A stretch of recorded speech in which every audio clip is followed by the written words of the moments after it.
Hello and welcome to a short review video of my Tektronix 468 digital analog oscilloscope. I've bought this scope on eBay. It has a bandwidth of 100 MHz analog bandwidth, and I don't know the digital sample rate. If you know the digital sample rate of this thing, please write me a comment. It is the first look on this scope. It is really heavy, absolutely heavy, and really big. It is a half meter long, I think, if I'm turn it so that you can see how long this thing is. Here you can see it is really long.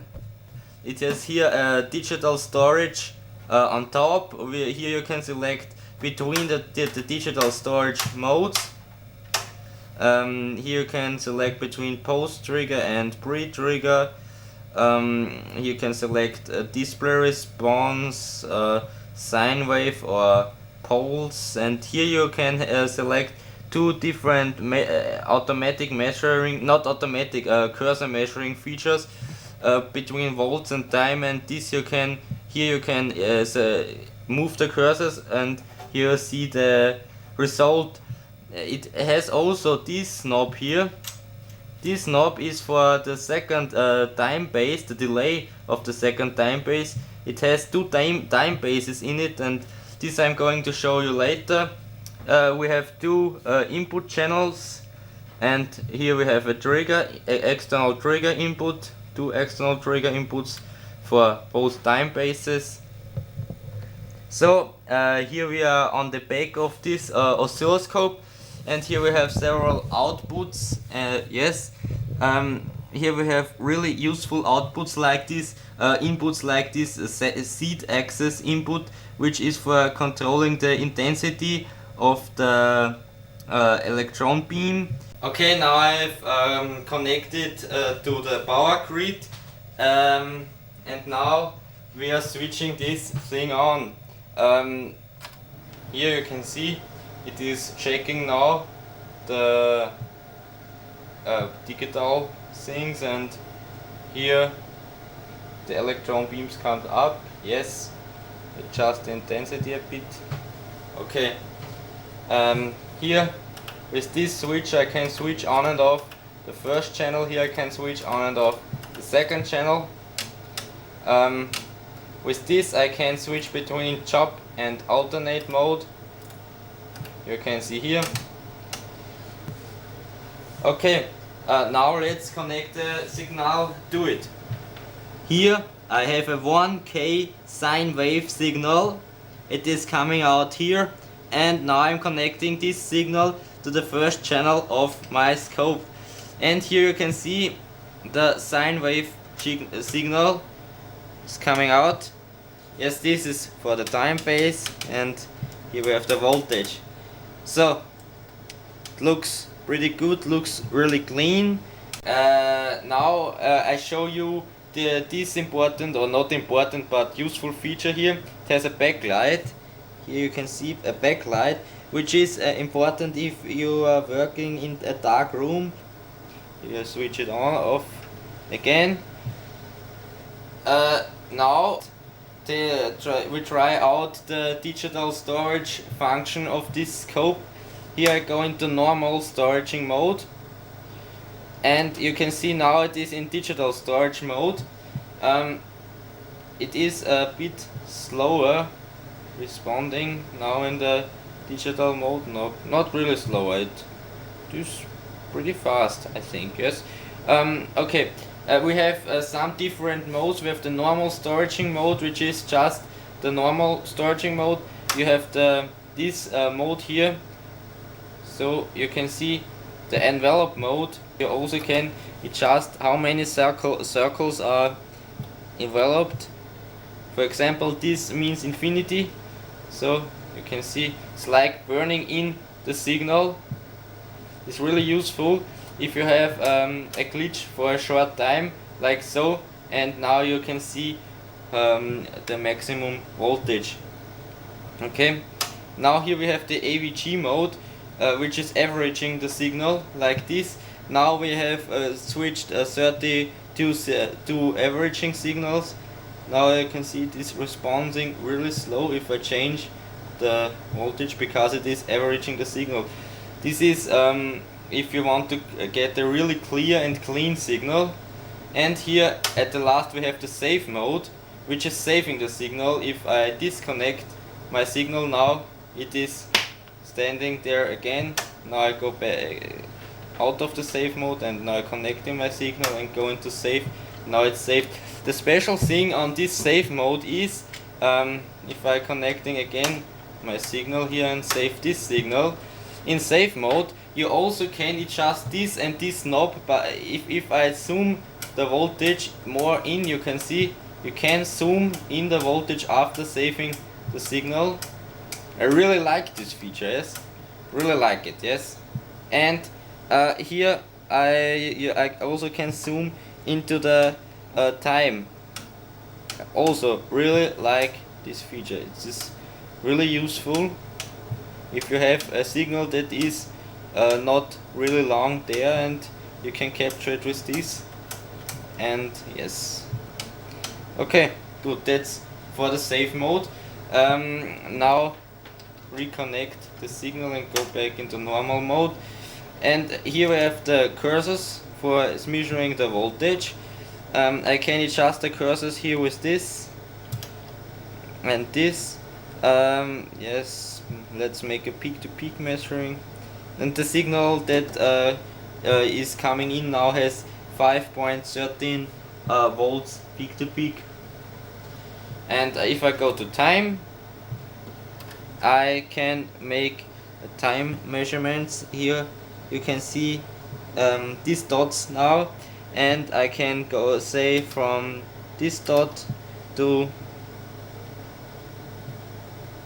this dot, and now the period time of my signal is 1.028 milliseconds,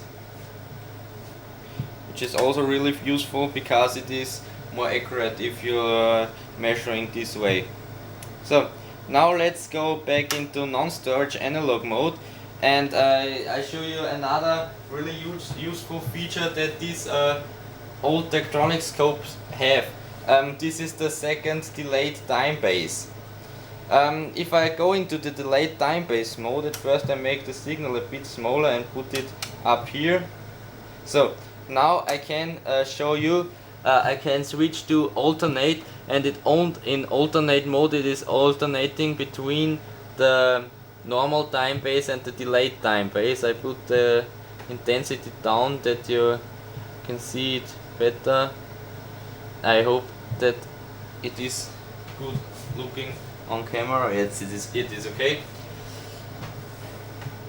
Okay, and what I can do with this feature, with this I can adjust the second time base position here. And now if I pull out this knob and then I turn it in this direction, you can see here I need a bit more intensity.